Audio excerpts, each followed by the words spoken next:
Assalamualaikum warahmatullahi wabarakatuh. Waalaikumsalam warahmatullahi wabarakatuh. Alhamdulillah, assalatu wassalamu ala sayyidina Rasulillah wa ala alihi wa sahbihi wa mawalah. Subhanaka la ilma lana illa ma 'allamtana innaka antal alimul hakim. Subhanaka la fahma lana illa ma fahamtana innaka antal jawadul karim. Rabbana iftah bainana wa baina qaumina bil haqqi wa anta khairul fatihina summa amma ba'du. Alhamdulillah, pada pagi ini kita kembali dapat hadir dalam kegiatan setiap hari Rabu, yaitu kajian kitab Al-Hikam. Bismillahirrahmanirrahim. Pada pertemuan hari Rabu yang lalu, kita telah membahas hikam yang ke-113, Urudul imdadi bihasabil isti'dad wa syurukul anwar ala hasabi sofail anwar. Datangnya imdad, pertolongan ruhani dari Allah Subhanahu wa ta'ala itu mengikuti tingkat kesiapan.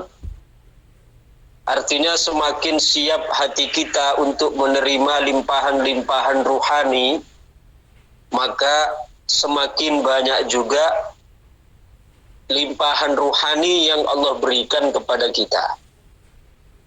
Tingkat kesiapan ruhani tersebut itu adalah ditentukan oleh sejauh mana kita menjaga wirid-wirid kita. Sejauh mana kita dapat menjaga zikir-zikir kita. Sejauh mana kita dapat istiqamah di dalam aurat dan zikir kita. Wa syurukul anwar ala hasabi sofail asrar. Dan terbitnya cahaya yang mencerahkan di dalam hati, memberikan penerangan, memberikan pemahaman, ya, yang Allah berikan kepada kita, yang Allah hujamkan ke dalam hati kita, itu ala hasabi sofail asrar, itu mengikuti sejauh mana kejernihan sir kita, kejernihan hati kita. Jadi semakin hatinya jernih, maka semakin nampak jelas, ya. Semakin nampak jelas, semakin terang mentari cahaya ruhani yang terbit di dalam hati. Seperti halnya semakin cerah cuaca, semakin cuaca cerah, maka semakin sempurna juga matahari yang terbit di pagi hari yang kita saksikan. Tapi semakin mendung, maka akan semakin kabur, bahkan mataharinya tidak nampak, ya, karena terhalang oleh kabut tersebut. Dan demikian juga mentari ruhani kita di dalam hati itu tidak akan bisa terbit jika hati kita masih dipenuhi dengan kabut-kabut yang tebal. Kabut-kabut yang tebal itu adalah apa? Ya, penyakit-penyakit ruhani, kemudian kelalaian, ghaflah, dan seterusnya. Baik, itu sekedar mengulang dari pertemuan yang kemarin. Sekarang kita lanjutkan hikam 114. Bismillahirrahmanirrahim. Al-ghafilu idza asbaha yanzuru madza yaf'al wal 'aqilu yanzuru madza yaf'alu Allahu bih. Al-ghafilu utawi wong kang lali, idza asbaha nalikani pincing, idza asbaha nalikani mancing waktu isu, sama. Yang zuru ningali sapa ghafil ma ing barang mada ing barang yaf'alu ngelakoni sapa ghafil. Orang yang lalai, dia ketika masuk waktu pagi memulai harinya, dia akan melihat apa yang akan dia lakukan. Wal aqilu utawi wong kang berakal, wal aqilu utawi wong kang duweni akal iku yanzuru ningali sapa akil madza yaf'alu madza ing barang yaf'alu kang agawi sapa Allahu Allah bihi kelawan akil.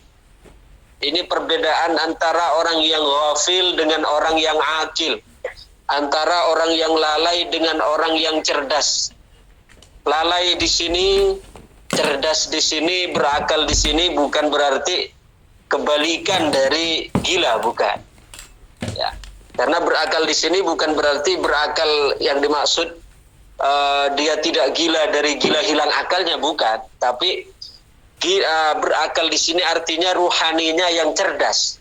Ya. Bukan sekedar akal-akal, ya dia mampu berpikir, dia mampu untuk berlogika, bukan itu. Ya. Orang yang lalai, yakni lalai di sini adalah al-ghafilu anit tauhid, yaitu orang yang lalai dari tauhid. Tauhid itu artinya kita mengesahkan Allah. Mengesahkan Allah itu kita mengesahkan Allah baik pada zatnya, baik pada sifatnya, pada asma'nya maupun pada zatnya. Ya.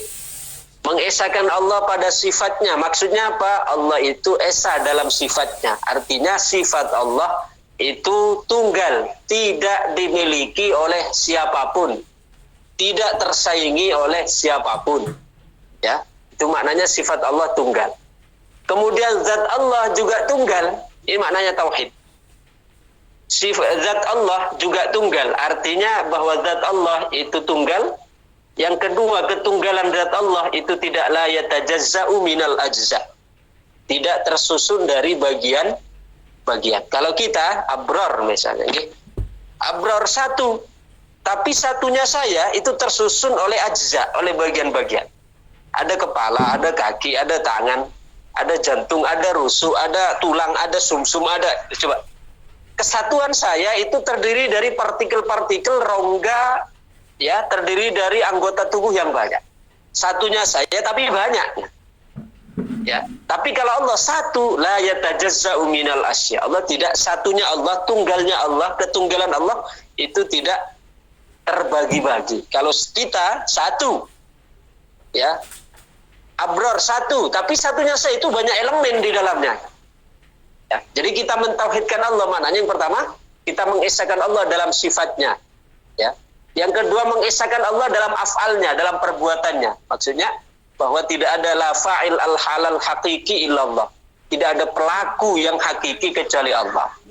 Yang menghidupkan, yang mematikan, yang menyehatkan, yang memberi sakit, yang memberi manfaat, yang memberi madarat, yang memberi, semua Allah.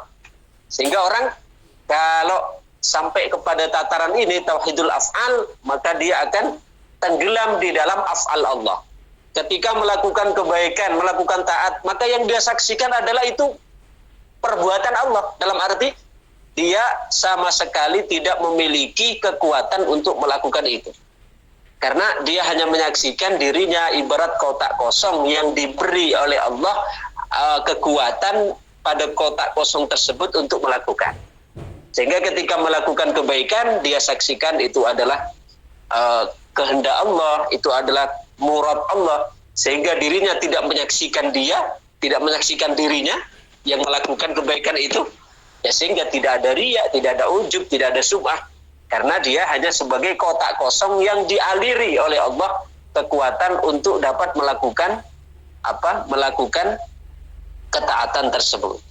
Maka al-ghafilu, orang yang lalai, yakni lalai dari tauhid, wa inna kulla syai'in bi qada'illah wa qadarih. Lalainya gimana? Bahwa segala sesuatu itu sesuai dengan ketentuan dan takdir Allah. Sehingga orang yang seperti ini disebut lalai karena dia lupa bahwa segala sesuatu itu berjalan, berlaku, terjadi itu sesuai dengan ketetapan Allah, dengan garisnya Allah. Idza asbaha yanzuru madza yaf'al. Orang yang seperti ini, yang ghafil, yang lalai bahwa segala sesuatu terjadi dengan kehendak Allah. Orang yang lalai ini, dia ketika masuk waktu pagi, artinya ketika dia memulai hari-harinya, maka dia akan berpikir apa yang akan saya lakukan. Dalam arti ayyan sibu af'alahu ila nafsihi. Artinya dia menisbahkan perbuatannya kepada dirinya. Karena merasa dirinya yang menentukan, merasa dirinya yang memiliki kehendak, merasa dirinya yang memiliki rencana. Ya. Fayaqulu madza af'alu fi hadzal yaum mathalan. Sehingga dia mengatakan, apa yang akan saya lakukan hari ini? Apa yang akan saya lakukan hari? Jadi dia melihat bahwa yang melakukan itu adalah dirinya. Yang melakukan adalah dia. Yang sholat adalah dia. Yang puasa adalah dia. Yang zakat adalah dia. Yang haji adalah dia. Yang sedekah adalah dia. Yang nolong orang adalah dia. Disebabkan semua kepada dia. Kepada dia. Tapi orang yang berakal, wal aqilu, ya, wal aqilu, sedangkan orang yang berakal, yakni al-aqil, orang yang berakal di sini adalah ayil mustaiqidul ladzi la yaghfulu 'anit tauhid. Siapa yang dimaksud orang berakal di sini? Yaitu orang yang terjaga dan dia tidak lalai dari tauhid. Artinya dia menyaksikan, dia memandang bahwa perbuatan yang dia lakukan itu adalah berasal dari Allah Subhanahu wa taala. Ya, wala yaghibu anhu anna kulla syai'in bi qada'illahi wa qadari. Dan dia tidak gaib, dia tidak lupa bahwasanya segala sesuatu itu terjadi dengan ketentuan dan takdir Allah. Ini disebut akil, karena dia sadar, mulai menyadari bahwa segala sesuatu itu terjadi dengan ketentuan Allah Subhanahu wa taala. Tapi mimbabil adab. Nah, makanya ngaji ini kita harus, ya jangan setengah-setengah gitu. Nanti mendengar keterangan ini, kalau begitu saya mencuri deh, tidak apa-apa, kan itu kehendak Allah. Itu bukan berasal dari bahasa hati yang dalam. Ketika dia menisbahkan keburukan kepada Allah, saya mencuri. Saya sekarang ketika mendengar keterangan ini, wah katanya ngaji tadi kan semua terjadi dengan kehendak Allah. Betul, pernyataan itu tidak salah. Tapi lantas kemudian ini masuk ke akal kita pulang dari ngaji ini langsung mencuri, berzina, membunuh dan sebagainya dengan berdalih bahwa itu kehendak Allah. Hati-hati. Itu sebenarnya bukan berasal dari hati yang terdalam mencerminkan dia ahli tauhid. Dikiranya dia itu merasa dirinya sudah bertauhid betul. Beranggapan semua kan kehendak Allah. Tapi sebenarnya bahasa-bahasa itu ketika menisbahkan keburukan itu kepada Allah untuk menjadi alasan dia melakukan kemaksiatan, sebenarnya itu hanya merupakan sebuah alasan pembenaran, justifikasi. Ya. Ya, karena kalau orang yang berakal tidak seperti itu.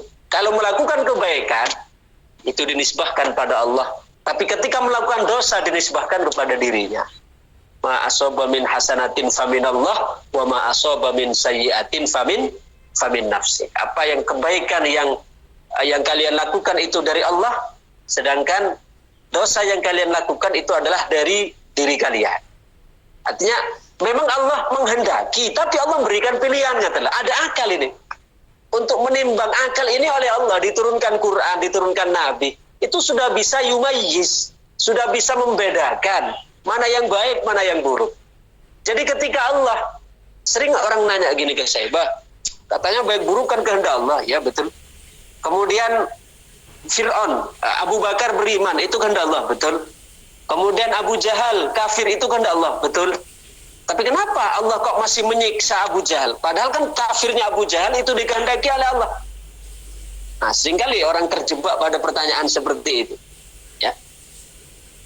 Paham lagi? Jadi taat itu Allah kehendaki, iman Allah kehendaki, kufur Allah kehendaki. Ya. Yang taat Allah beri pahala, yang maksiat Allah beri dosa, Allah hukum di neraka kalau tidak tobat. Nah, itu kan sekilas di situ.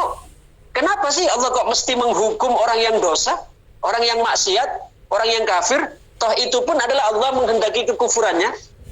Perhatikan baik-baik, jangan salah faham. Allah menghukum kekafiran seseorang, kemaksiatan.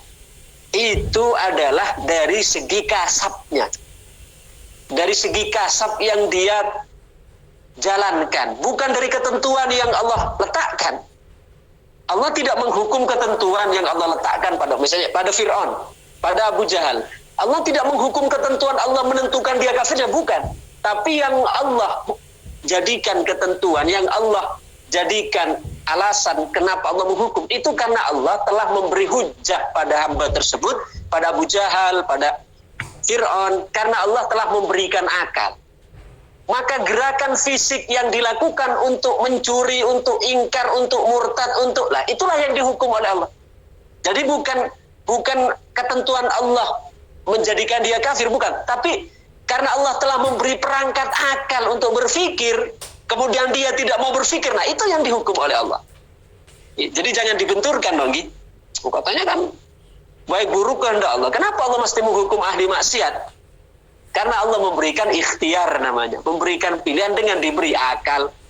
Ya, karena akal ini sebagai standar seseorang itu mendapatkan pembebanan taklif. Ya, mendapatkan pembebanan taklif. Coba sekarang ada orang berzina membunuh, tapi dia gila, tidak ada dosa tuh. Kenapa? Karena tidak ada akal. Tapi sekarang ada orang mukallaf, berakal, ya, membunuh, maka dia mendapatkan hukuman, mendapatkan dosa. Jadi Allah Subhanahu wa taala menghukum orang yang ahli maksiat, menghukum orang yang kafir di neraka. Itu adalah bukan karena kan Allah yang menentukan. Betul, Allah menghendaki kekufuran itu. Tapi yang Allah perhitungkan, yang Allah hukum di situ adalah karena dia telah diberi akal untuk berpikir tapi tidak digunakan. Fir'aun, sudah datang Nabi Musa untuk menjelaskan. Kekufurannya Allah menghendaki, tapi Fir'aun yang tidak mau berpikir, nah itulah yang dihukum oleh Allah. Hujjah sudah ada, Allah sudah datangkan Nabi Rasul, akal Allah berikan. Nah, itu yang menjadikan kenapa Allah memperhitungkan atau menyiksa orang yang kafir dan orang yang ahli maksiat dihukum, padahal itu juga dikehendaki oleh Allah. Jadi jangan dibenturkan, jadi jangan sekali-kali memahami. Oh, katanya ngaji hikam tadi kan orang yang berakal itu dia menyadari, memahami bahwa semua perbuatan, semua bahasanya itu adalah sesuai dengan kehendak Allah. Berarti kalau saya pulang nanti mencuri, berzina, itu kan dikehendaki Allah dong. Itu namanya mempermainkan syariat, itu namanya mempermainkan Allah. Karena arahnya bukan ke sana. Karena kalau orang betul tauhidnya tidak seperti itu. Ketika dalam ketaatan dia syukur selalu kepada Allah karena itu anugerah. Ketika dia di dalam maksiat, bukan dikehendaki, bukan direncanakan. Tapi kalaupun terjatuh itu karena tergelincir, maka segera dia jatuh, segera lari lagi kembali kepada Allah. Seperti itu, bukan lantas dia, kan itu kehendak Allah semua, walaupun saya melakukan dosa. Ya, saya mencuri pun nanti itu kehendak Allah lah. Emangnya kamu tahu itu kehendak Allah? Ya. Jadi itu adalah merupakan bahasa justifikasi pembenaran kalau ada orang bahas-bahas kehendak Allah pada maksiat dan dia akan melakukan maksiat itu adalah bahasa-bahasa bahasa-bahasa justifikasi untuk melakukan pembenaran dari perbuatan salah yang dia lakukan. Ya. Wal aqilu ayil mustaiqidul ladzi la yaghfulu 'anit tauhid, yaitu orang yang terbangun dari kelalaian dari tauhid, wala yaghibu, dia tidak lupa, ya. Anna kulla syai'in bi qada'illahi wa qadari, bahwa segala sesuatu itu adalah sesuai dengan qada dan qadar Allah. Yanzuru madza yaf'alullahu bih, mereka orang yang berakal ini memandang apa yang Allah perbuat baginya. Jadi kalau orang ghafil, dia berpikir apa yang akan saya lakukan hari ini. Tapi kalau orang akil, dia menyaksikan apa yang akan Allah tentukan pada saya hari ini. Karena dia melihat, saya melakukan taat, anugerah Allah, melakukan ibadah, anugerah Allah, melakukan ngaji, anugerah Allah. Jadi sama sekali tidak menyaksikan dirinya yang melakukan hal-hal tersebut. Sehingga ibadahnya itu selamat dari penyakit, selamat dari ujub, selamat dari riya, selamat dari sum'ah. Karena dia menyaksikan semua itu adalah anugerah dari Allah Subhanahu wa ta'ala. Ayyansibu af'alahu kullaha ilallah. Ya, ini dia menisbahkan, menyandarkan semua perbuatannya itu kepada Allah. Ya, fanadzrul ghafili li nafsi. Orang yang lalai dari tauhid, pandangannya adalah kepada dirinya. Ya, kepada dirinya. Salat saya, zakat saya, haji saya. Yang disorot itu sayanya terus, yang dijunjung itu sayanya terus, akunya terus. Farubama wakkalahu Allahu ilaiha falatanjah maqalibu. Bahkan terkadang Allah serahkan pada dirinya saja, karena semua diaku-aku, ini saya, Akhirnya kata Allah, sudah deh, urus saja sendiri. Fala tanjah matalibuhu, sehingga dia tidak sukses di dalam mendapatkan apa yang dia harapkan. Sedangkan wa nazrul aqili li rabbi, pandangan orang yang berakal itu pada Tuhannya, yakni dia selalu menisbahkan perbuatannya, ibadahnya, ketaatannya kepada Allah Subhanahu wa taala, fayakfihi ma ahamma, sehingga oleh Allah Subhanahu wa taala akan dicukupkan apa yang menjadi harapannya, wa yuyassiru lahu matalibah, dan Allah mudahkan apa yang menjadi cita-citanya. Fahadza mizanun ya'rifu bihil muridu hala nafsi. Ini adalah merupakan mizan. Ini adalah merupakan standar, merupakan neraca, merupakan mikyas yang dijadikan oleh seorang murid untuk mengetahui keadaan dirinya. Ya, kita dari keterangan ini dapat mengetahui, mengaca diri kita masing-masing, ada di manakah posisi kita hari ini, ya? Apakah kita ketika akan berbuat kebaikan itu menyaksikan diri kita, ataukah kita menyaksikan itu adalah kehendak Allah? Kalau yang kita saksikan itu adalah diri kita, berarti kita masih tergolong orang ghafil.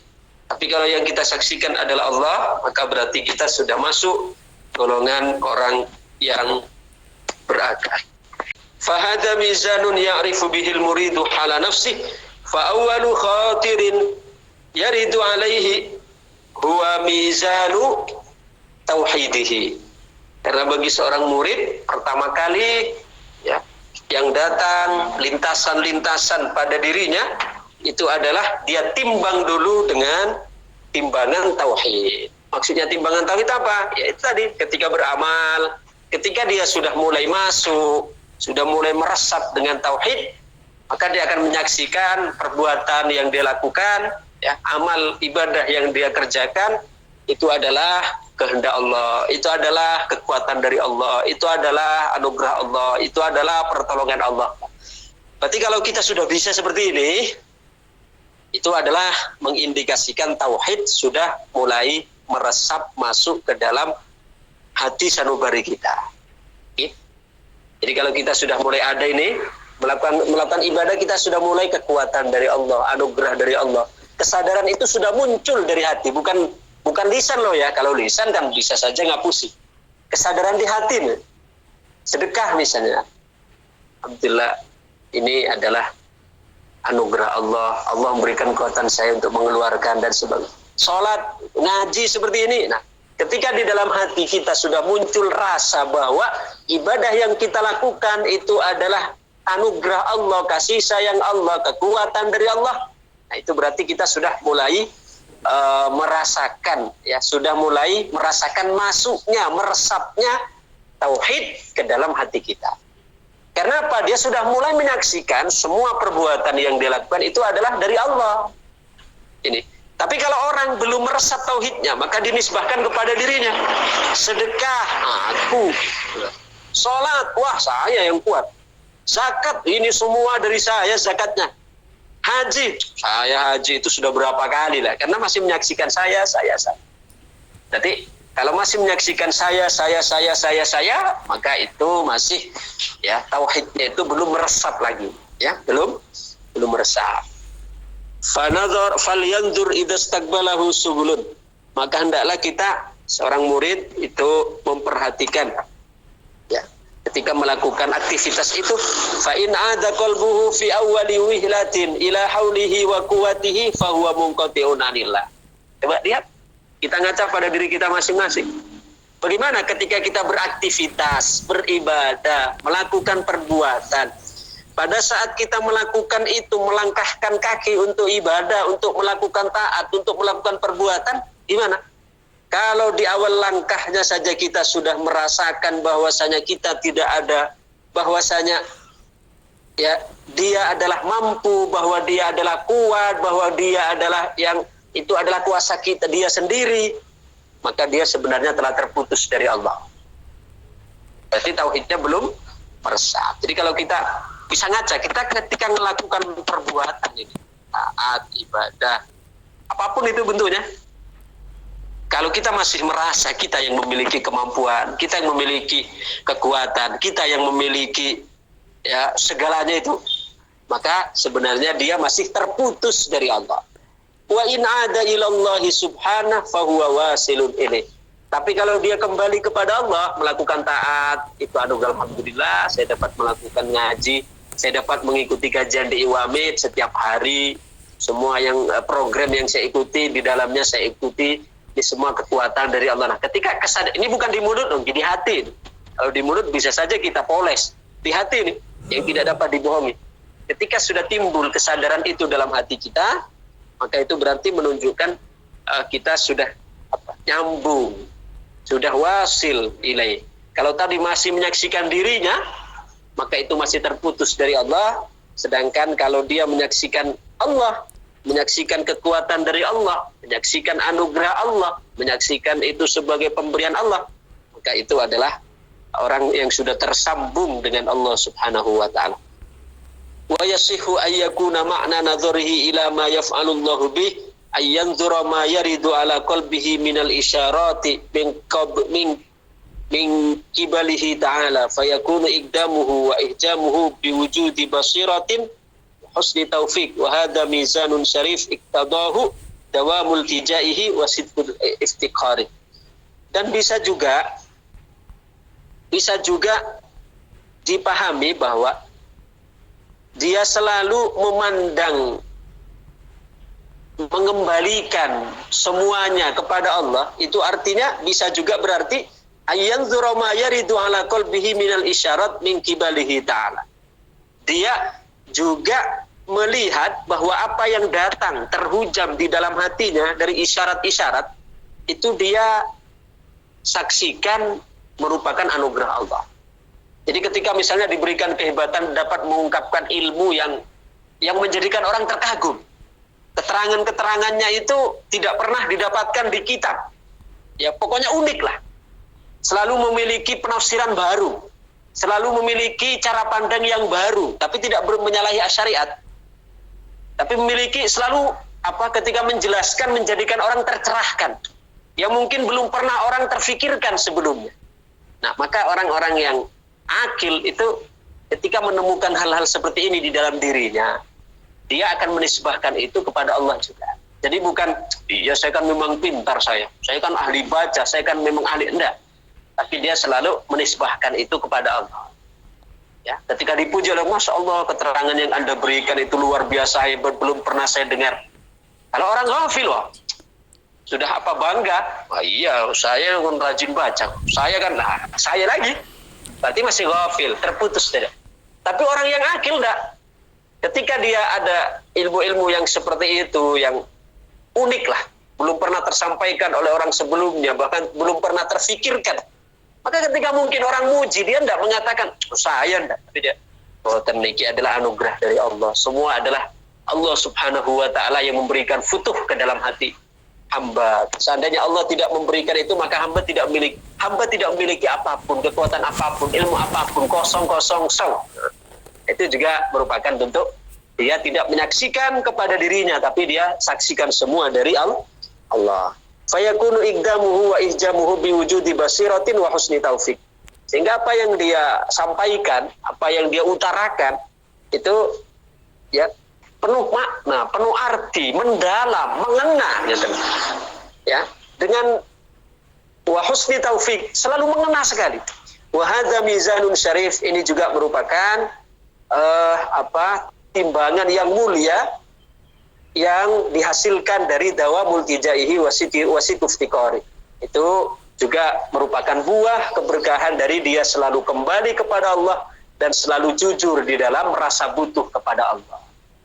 Dia selalu daimuftiqar ilallah, selalu merasa butuh dengan Allah, selalu kembali kepada Allah dalam setiap permasalahan, dalam setiap keadaan. Ketika taat, kembali kepada Allah. Kembalinya taat kepada Allah itu menyaksikan taat yang dia lakukan adalah anugerah. Ketika maksiat, kembali kepada Allah. Dari taat, dari maksiatnya, dia segera rujuk pada Allah, segera tobat kepada Allah, menyesal kepada Allah. Jadi, kembali kepada Allah juga. Ketika mendapatkan nikmat, Ya, ketika mendapatkan nikmat kembali juga pada Allah, disaksikan nikmat itu berasal dari Allah, digunakan sesuai yang diperintahkan oleh Allah, kembali pada Allah lagi. Kemudian ketika dapat musibah juga kembali kepada Allah, bahkan musibah itu disadari sebagai ya ketentuan Allah, sehingga dia dapat menyabari ridho bahkan dengan musibah yang dia terima itu. Jadi semua dengan terus dia bersandar pada Allah, mengembalikan kepada Allah seperti ini, maka akan membuahkan dia mendapatkan limpahan-limpahan di dalam hatinya, ya ruhaninya itu akan menjadi luas, pandangannya, fikrahnya itu akan menjadi luas, serta omongannya, tutur katanya menjadi hikmah yang menyejukkan, yang memberikan ketenangan, ketentraman di hati orang yang mendengarnya, di hati orang-orang yang menyimaknya. Okay. Wa yasihu ayyakuna ma'na nadharihi ila ma yaf'alu Allahu bihi ayyanzura ma yaridu ala qalbihi minal isyarat. Jadi isyarat-isyarat pun, ilmu-ilmu yang Allah berikan ke dalam hatinya pun, ya, itu juga disandarkan kepada Allah, tidak disandarkan kepada dirinya. Kalau kita kan enggak, begitu kita menemukan keterangan yang menjadikan orang takjub, maka langsung kita iya ya, saya kok bisa ya berpikir seperti ini. Akhirnya yang diangkat dirinya. Tapi kalau orang yang berakal enggak, yang diangkat itu Allah. Yang dimunculkan itu Allah. Kalau kita enggak kan? Kalau kita ketika ada kehebatan yang muncul dari jiwa kita, yang dimunculkan itu kita. Aku, saya, ya. Tapi kalau orang yang berakal enggak. Ketika dia menemukan kehebatan, menemukan keajaiban, menemukan sesuatu yang hebat di dalam dirinya, maka yang diangkat itu adalah Allah, bukan dirinya. Selama kita mengangkat diri, disitulah sebenarnya kita ini masih bodoh, masih lalai.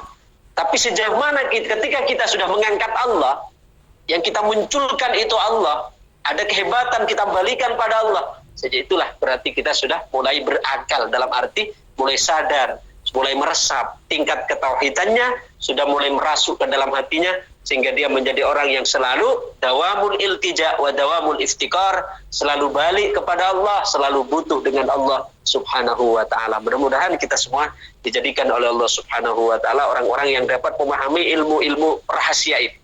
Maksudnya ilmu rahasia, karena ilmu-ilmu ini yang disampaikan oleh Imam Ahmad ini adalah hanya akan dapat dirasakan, kalau mungkin dibaca bisa gitu, dirasakan, dipahami oleh hati-hati yang memang sudah memiliki kesiapan dan selalu itu tadi, kita merasa selalu butuh dengan Allah, merasa selalu ya fakir, hajat dengan Allah, sehingga kita selalu oleh Allah subhanahu wa ta'ala karena merasa selalu butuh dengan Allah. Kalau orang selalu merasa butuh, maknanya dia akan membuka diri kan, membuka diri. Ketika dia membuka diri karena saya merasa butuh, itulah menerima peluang besar untuk terus terisi. Ibarat bak atau ibarat ember, ibarat botol lah, botol saja. Ketika botol butuh, merasa butuh, gambarannya botol tersebut tutupnya terbuka, sehingga ada hujan masuk, ada air mengalir masuk karena terbuka. Itu ibaratnya seorang hamba yang selalu kembali pada Allah, merasa butuh dengan Allah. Tapi orang yang sombong, yang tidak merasa butuh dengan Allah, ibaratnya botol tertutup, maka bagaimana dapat terisi?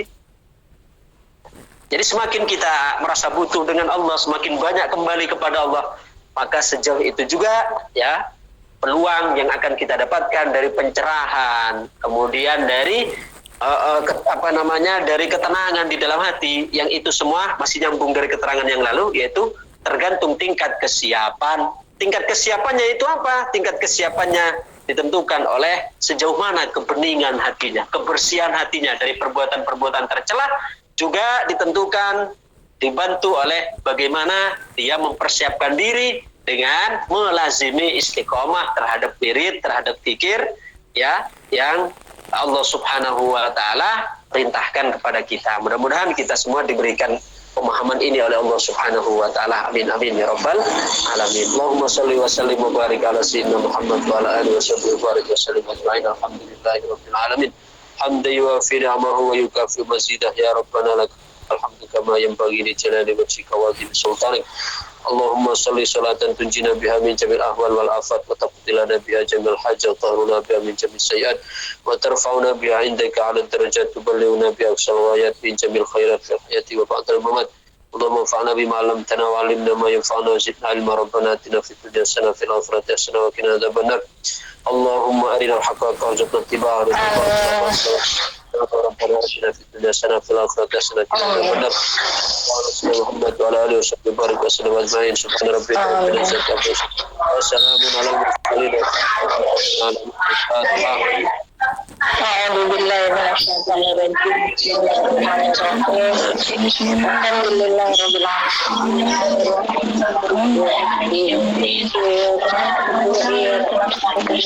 اهدنا الصراط المستقيم صراط الذين أنعمت عليهم يا رب العالمين.